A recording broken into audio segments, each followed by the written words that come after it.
Olá pessoal, boa tarde. Estamos aqui novamente para mais uma aula de ciências. Hoje nós vamos começar o livro 7, capítulo 14, fala dos animais. Então, nesse capítulo, ele vai falar sobre os dois primeiros grupos de animais, os poríferos e os quinidários. Só que antes a gente vai falar sobre as características dos animais de maneira geral, certo? Características gerais dos animais. O reino Animalia, do latim anima, fôlego vital, também conhecido como animal ou metazoa, é uma das classificações biológicas dos seres vivos propostas pelo biólogo Robert H. Whittaker, utilizadas na atualidade. A diversidade de animais é muito grande, variando de esponjas do mar aos vertebrados. Além disso, eles são encontrados em todos os tipos de habitats, como os aquáticos e os terrestres. Aqui no cantinho vocês têm aí um QR Code, né? Vocês aproximarem aqui o celular com a câmera, já vai aparecer o link. Fala sobre uma característica dos animais, que é a camuflagem. Então ele entra lá, ó, não precisa nem baixar o aplicativo, né? No Moto G a câmera já lê QR Code, falando da camuflagem, que é um conjunto de técnicas e métodos que permitem a um dado organismo ou objeto permanecer indistinto do ambiente que o cerca, né? Então ele fica disfarçado, como um mecanismo de defesa. Isso, legal, né? Características gerais. Os animais são organismos eucariontes, ou seja, dotados de célula com núcleo. O material genético é protegido por um envoltório nuclear, ou uma membrana, além de citoesqueleto composto por proteínas e organelas no citoplasma.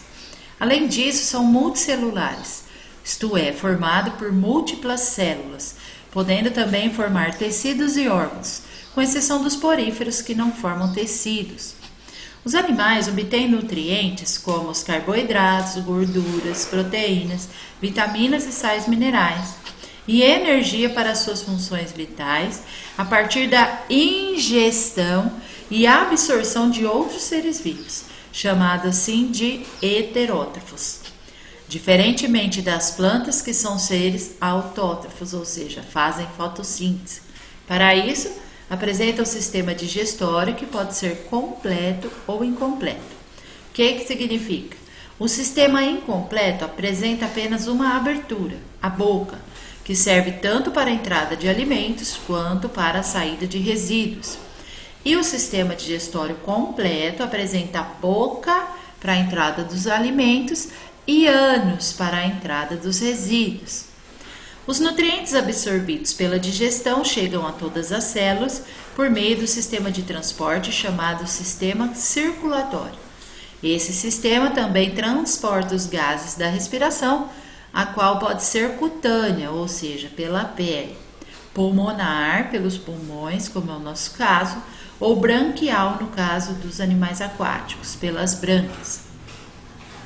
Os animais realizam a respiração aeróbica, isto é, utilizam gás oxigênio do meio externo, seja do ar ou da água.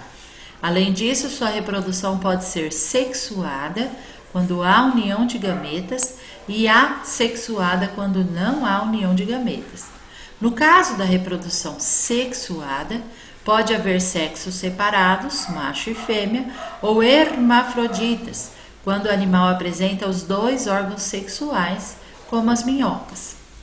Simetria.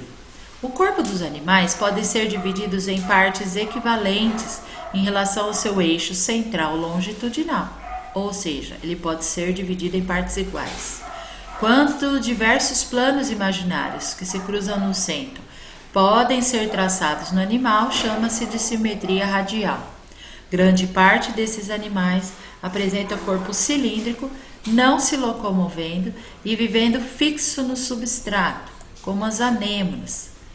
Quando o corpo é dividido apenas um eixo em duas metades, diz-se simetria bilateral. Dessa forma, as espécies apresentam lado esquerdo e direito semelhantes, além da face ventral e dorsal, e extremidades anterior, que é a cabeça, posterior, que é o ânus e orifícios reprodutores.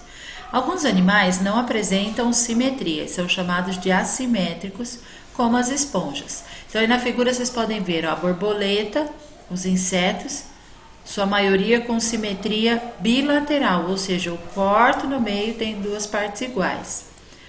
Uma anêmona do mar com simetria radial, quando eu posso repartir em várias partes iguais. E a esponja, que não tem simetria, é assimétrica. Os animais podem ser invertebrados ou vertebrados. Os animais são popularmente separados nesses dois grupos, denominação que não tem valor taxonômico. Vamos lembrar o que é taxonomia. É a ciência de classificação dos organismos e seres vivos. Vocês estudaram lá no livro 2 ou 3. A maior parte dos animais é de invertebrados. Quem são esses? Aqueles que não têm vértebras ou coluna vertebral. São classificados atualmente nos seguintes filos: poríferos, quinidários, platelmintos, nematódios, moluscos, anelídeos, equinodermos e artrópodes. Diferentemente dos invertebrados, os vertebrados apresentam vértebras. São eles peixes, anfíbios, répteis, aves e mamíferos. Então nós temos aí no terceiro e no quarto bimestre 1, 2, 3, 4, 5, 6, 7, 8, 9, 10, 11, 12, 13 grupos de animais para estudar. Aqui aparece uma árvore filogenética, onde todos os animais têm um ancestral comum. Então, como se todos nós estivéssemos aí ligados a um ancestral comum. E cada grupo teria aí sua evolução ao longo do tempo. Zoologia, do grego zoo significa animal e logos significa estudo, é um campo das ciências biológicas que estuda os animais. O zoólogo é o profissional dessa área e atua diretamente com pesquisa relacionada à origem e ao desenvolvimento de espécies, hábitos, comportamentos, interações, doenças, entre outros. O profissional pode trabalhar no campo, ao ar livre, em atividades de manejo, bem como em pesquisas laboratoriais, geralmente voltadas para a evolução, descrevendo as espécies ou suas partes. Para ingressar nessa carreira, é necessário realizar graduação em ciências biológicas e uma pós-graduação em zoologia. Agora vem o primeiro grupo de animais que nós vamos estudar, que são os poríferos. A palavra poríferos vem de poros. Então, poros significa poro e ferre significa portador. Então, os poríferos são animais que apresentam muitos poros ao longo do seu corpo, também conhecidos como espongiários ou simplesmente esponjas. Pertencem ao filo dos poríferos e recebem esse nome devido à presença de poros por toda a sua estrutura corporal. Mega esponja. Existe uma espécie de porífero denominada Chestopongia muta, conhecida por viver em associação com corais tropicais. Trata-se de uma mega esponja atingindo grandes proporções, podendo ultrapassar 1000 anos de idade. Essa espécie apresenta importante função ecológica, porque além de servir de abrigo para inúmeros organismos bentônicos, ela consegue filtrar grande volume de água, resultando em aumento da claridade da água. Isso é importante, uma vez que maior claridade da água propicia a ocorrência de algas e corais em seu entorno. A mega esponja também abriga cianobactérias simbiontes, as quais auxiliam na fixação de ozônio e carbono, cuja presença lhes confere a cor marrom avermelhada, característica da espécie. Ok? Características gerais dos poríferos. São animais invertebrados aquáticos, sendo que a maioria é marinha. São encontradas nas mais diversas regiões do globo, desde praias até grandes profundidades. Algumas espécies têm vida solitária, enquanto outras formam colônias. Atualmente existem mais de 10.000 espécies descritas. e a maioria é bentônica, ou seja, vive fixa em substratos sólidos, não tem sistema de locomoção, fazendo parte dos recifes de corais, ou seja, são animais que não saem do lugar. Por serem animais sésseis são animais fixos, que não se movem. Eles estão mais suscetíveis a ataque de predadores, claro, se eles estão fixos não conseguem fugir.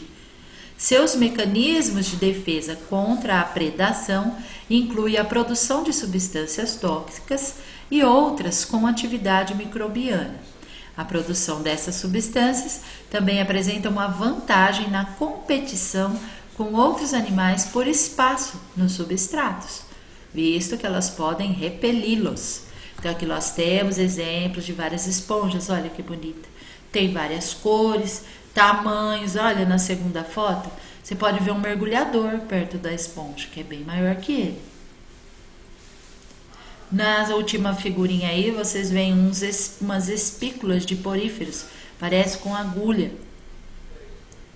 Esses animais não apresentam tecidos verdadeiros, nem órgãos ou sistemas. Elas têm uma estrutura corporal em formato de vaso, com tamanhos e cores variadas, formadas por poros. São dotados de espículas que se encontram no interior do corpo e têm a propriedade de sustentar o animal, ou seja, têm uma função esquelética. As esponjas são animais filtradores, têm inúmeros poros que possibilitam um fluxo contínuo de água, rico em alimentos e gás oxigênio para o seu corpo. Na parte interna do corpo existe uma cavidade chamada átrio ou espongiocele, que é revestida por células denominadas coanócitos. Essas células coanócitos são de grande importância porque apresentam longos flagelos. Esses flagelos ficam se movimentando sem parar, permitindo a contínua movimentação da água dentro desses animais.